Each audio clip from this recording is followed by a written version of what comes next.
Lil Wayne once dragged Birdman to court for a jaw-dropping $51 million, called himself a prisoner, and then, right in the middle of that madness, his tour bus got shot up. Juvenile walked away from a quadruple platinum run, sued Cash Money too, and flat out said those contracts were so nasty he wouldn't see real royalties for years. Can't no nigga hurt me worse than I already been hurt. I lost my mama, my daddy, my brother, my sister, my grandmother, my grandfather, my grandmothers on both sides, my partners. I'm already dead, nigga, inside. So this little funny shit that I chose music, I'm not tripping. This wasn't just music drama, it was real-life chaos spilling into the streets. After years of alleged money problems, missing payments, and broken promises, rappers from every era started speaking out about why Birdman's name rubbed them the wrong way. For hip-hop fans worldwide, this situation hit hard, and it all starts with the most painful fallout of them all, the war between Lil Wayne and Birdman. I was born in poverty. I was raised by junkies and in boys' home all my life, so I just thought maybe I'm just a chosen one. For anyone missing the backstory, Wayne met Birdman when he was just a kid running around New Orleans. Birdman, also known as Baby, stepped in as a full-on father figure, signing Wayne to Cash Money Records when Wayne was only around 9 or 11 years old. Wayne himself has said Birdman's name rang loud in the city back then. This wasn't just music clout, this was street weight. This wasn't some random label boss chasing a bag. Birdman's name carried serious respect before the industry even knew who he was. Can't no nigga hurt me worse than I already been hurt. I lost my mama, my daddy, my brother, my sister, my grandmother, my grandfather, my grandmothers on both sides, my partners. I'm already dead, nigga, inside. So this little funny shit that I chose music, I'm not tripping. Wayne even talked about how his own mom reacted when she heard he was signing with Baby, which says everything about Birdman's reputation in those streets. So yeah, Birdman was buzzing in the city long before rap became his main lane. Wayne's biological father dipped early, and his stepfather was later killed, so Birdman filled that gap and became that father figure. They were so close that photos of them kissing on the lips spread online, something Birdman always described as a father-son gesture, showing just how tight that bond really was. 20. Universal gave me $30 million. I thought I was dreaming, brother. Like, I couldn't believe that I had this much money. But fast forward to 2014, and everything fell apart. Wayne claimed Birdman was holding the Carter 5 hostage, refusing to pay advances and keeping him stuck on the label like a prisoner. By then, Wayne had already launched Young Money Entertainment back in 2005, signing future megastars like Drake and Nicki Minaj. The deal looked clean on paper. Cash Money owned 51% of Young Money, while Wayne held 49%. But that split quietly planted the seeds for long-term trouble. On December 4th, 2014, Wayne finally snapped and tweeted, "I want off this label and nothing to do with these people, but unfortunately, it ain't that easy." Then he dropped the line that shook the culture, "I'm a prisoner and so is my creativity." That hit like an earthquake. We're talking about Lil Wayne, the same artist who helped turn Cash Money into a powerhouse. His longtime manager, Cortez Bryant, backed him up publicly, saying Wayne carried the label on his back for over 10 straight years. $5 billion with Universal, and they made $800 million off of me. Ain't none of these ever saw a B. You kept the lights on over there pretty much. Ain't no seen no B in this shit like I. Things got ugly fast. In January 2015, Wayne filed a massive $51 million lawsuit against Cash Money, claiming they owed him an $8 million advance for the Carter 5, another $2 million for finishing the album, plus royalties tied to Young Money artists. Wayne accused Birdman of misusing over $70 million from a $100 million Young Money advance meant for royalties and marketing. Wayne went even further, accusing Birdman and Universal Music Group of conspiracy. According to Wayne, Young Money profits were allegedly used to cover Birdman's personal debt tied to that same advance. That's not label beef, that's next-level chaos. Then, April 2015 made everything darker. Wayne's tour bus was shot up in Atlanta after a show. Nobody was hurt, but the streets went wild with rumors. Phone records allegedly linked the incident to Birdman and Young Thug's circle. Thug affiliate Pee Wee Roscoe was arrested and later sentenced to 10 years. If you could take one thing back in your career that you did, you could just take it back, what would it be? My situation with Wayne. That hurt me more than anything because I love that. And I meant nothing but right. I thought I did right. I changed his life. I changed his mama's life. I changed everything about him. Birdman and Thug were never charged, but speculation exploded that Birdman was positioning Thug as Wayne's replacement, especially after Thug originally titled his project Carter 6 before changing it to Barter 6. The war finally cooled off in 2018. Wayne reportedly received over $10 million. Universal gained control of his catalog, and Wayne was officially free from Cash Money. The Carter 5 finally dropped that September, debuting with 480,000 units sold. Publicly, they patched things up, hugging at Club Live, Birdman posting Me and My Son online, even an onstage apology at Lil Louisiana Fest. I said, let's put this shit behind us. How much you want? That nigga said 50, all right? You had that shit in the morning. And we did that, and that was over with. But That's what's up. he ain't even asked for 50. I gave him 50. On God, he ain't. But let's keep it real. For a long minute, it looked like that father-son bond was finished over money. And Wayne wasn't the first to raise the alarm. Before his situation exploded, Juvenile already showed the world Cash Money had a pattern. Juvenile was one of the label's biggest stars, dropping 400 Degrees, which went quadruple platinum in 1998, plus classics like Ha and Back That Ass Up that still rock cookouts today. His run kept going. The G Code went double platinum, Project English went platinum, Juvenile the Great went platinum, and Slow Motion hit #1. Here's the wild part. Juvenile didn't even plan on Cash Money at first. After leaving Warlock Records over creative issues, he wanted to grow beyond bounce music. One day, he crossed paths with Birdman on a bus stop in New Orleans. Fresh. I just wanted to have a clearing relationship with people that I started the business with. Thanks. Everybody that I started with, I'm in good space with them. Fresh know what I did. Now know what I did. Wayne know what I did. If not, you think they'll be fucking with me? Yeah. They fucking with me for a reason. Birdman liked his freestyle, linked him with Manny Fresh, and the rest was history. Industry beef played a part too. Cash Money Records was locked in a heated rivalry with No Limit Records, and tensions around Mystique helped push Juvenile straight toward Birdman. But by 2001-2002, Juvenile was gone. He said the money wasn't right, and his lawyer uncovered contracts so badly handled that royalty checks wouldn't show up for years. According to Juvenile, Cash Money used a criminal lawyer to handle entertainment deals, and it showed. Paperwork was sloppy, filings were messed up, and artists kept losing on the legal side. Juvenile made it clear it wasn't personal, saying it wasn't beef, it was business mishandling. Still, he accused Birdman and Ronald Slim Williams of eating good while he, Turk, and BG got shorted. In 2003, Juvenile sued Cash Money over unpaid royalties, reportedly chasing $4 million but settling for $11 million. Sources say he promised to hit the label where it hurt most, the wallet. He also criticized Birdman for damaging his name. Birdman fired back in interviews, calling Juvenile a failure, and even claimed Juvenile left threatening voicemails. The gloves were fully off at that point. Things turned even heavier with BG, and this is where the story really weighs on the culture. BG is a straight-up New Orleans legend, one of the original Hot Boys, brought in to Cash Money when he was still extremely young. I don't get my feelings in it, but I ain't never took from no. I always bless niggas. But why niggas keep saying that shit? No, Stop, bro. know what I'm saying? Why niggas keep saying that shit, bro? Like everybody, producer, all these folks be like, man, niggas don't pay. Right alongside a very young Lil Wayne back in the early 90s. His impact was huge. He gave the culture Bling Bling, a record so powerful it literally added a new word to the dictionary and defined an entire late 90s era. With albums like Chopper City in the Ghetto in 1999, BG helped Cash Money build enough momentum to lock in that massive $30 million distribution deal with Universal Music Group in 1998.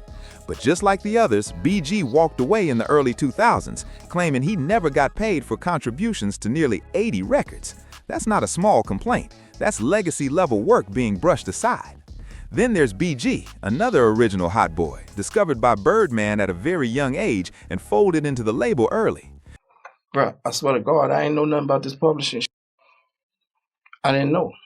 And Fresh used to be like, because Fresh was on before me. Right.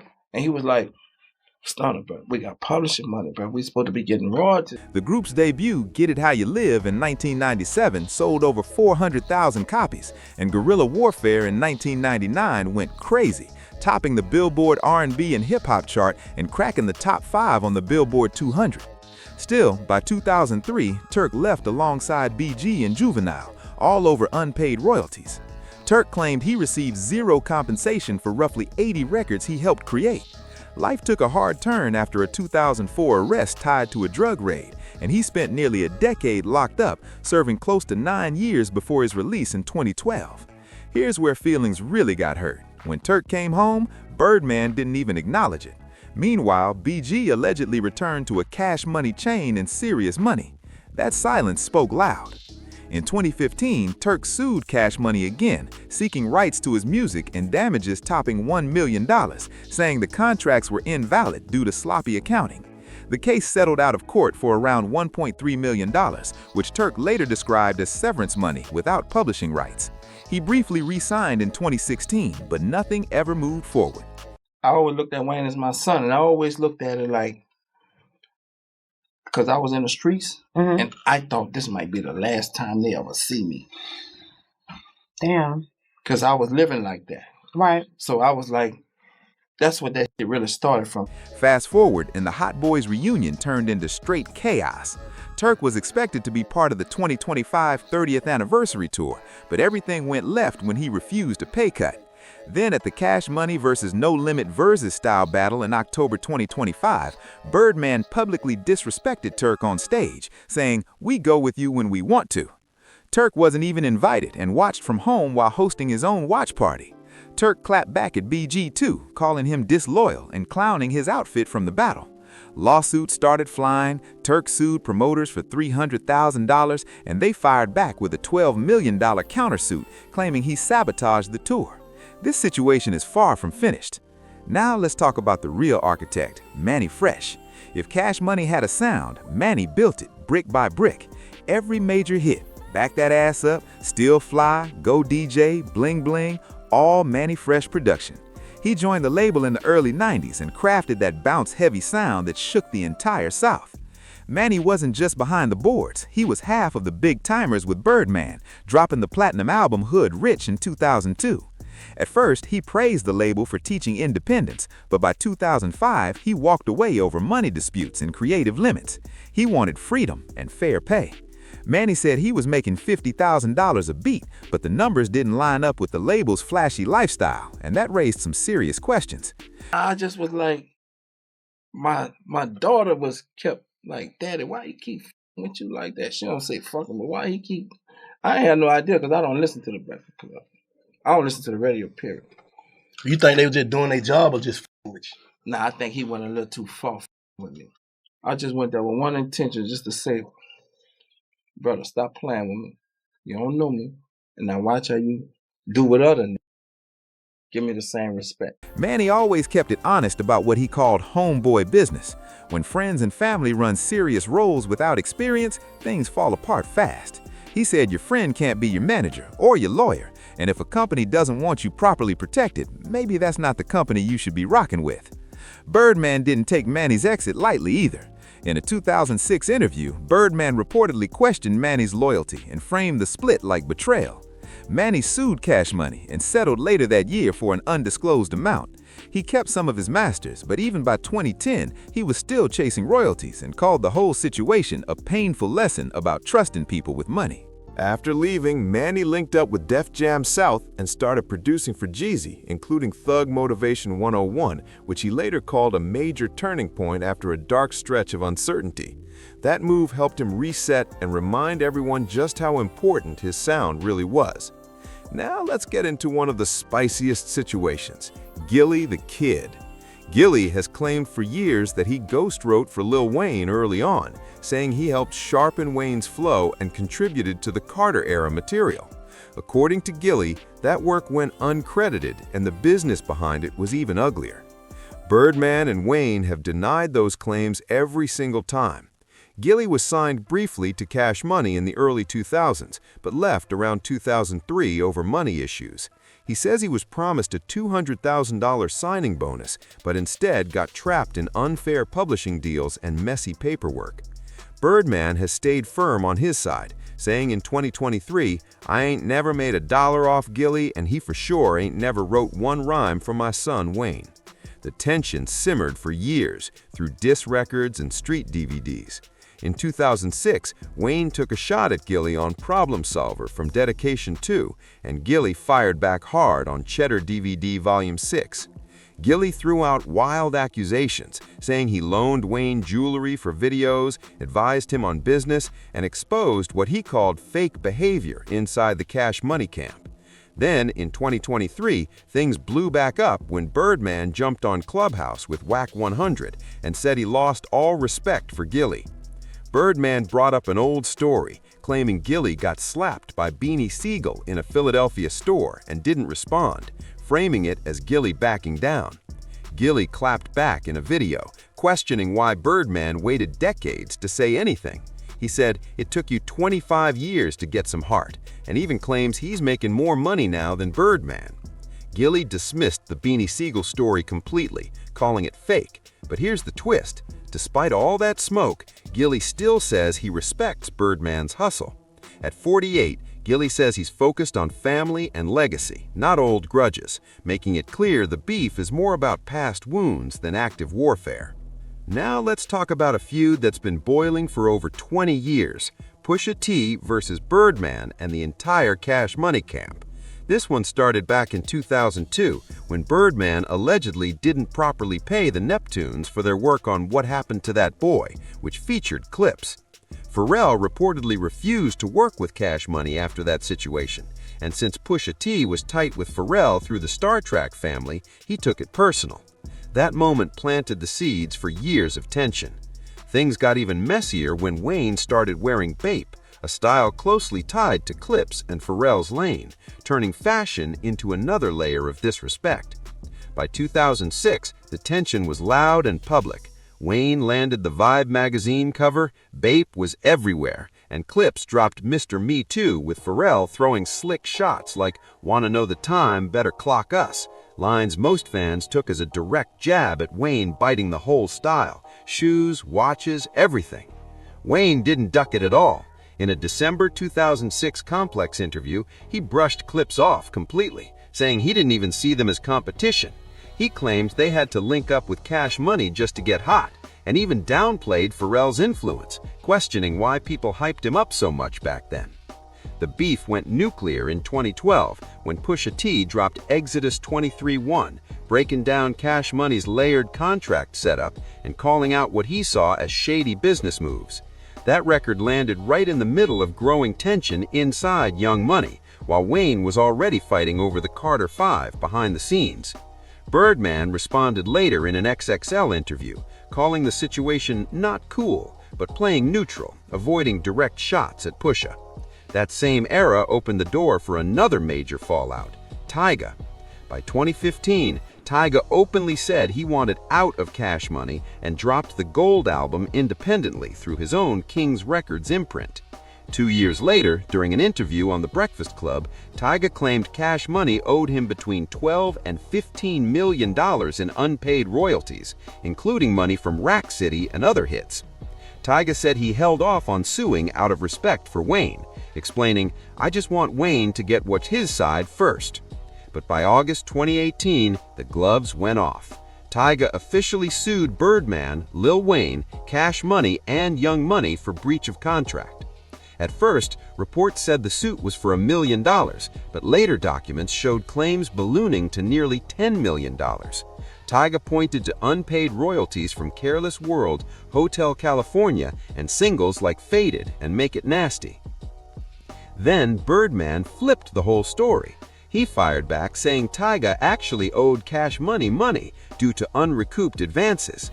Accounting statements allegedly showed Tyga's royalty account was deep in the red, completely changing the narrative.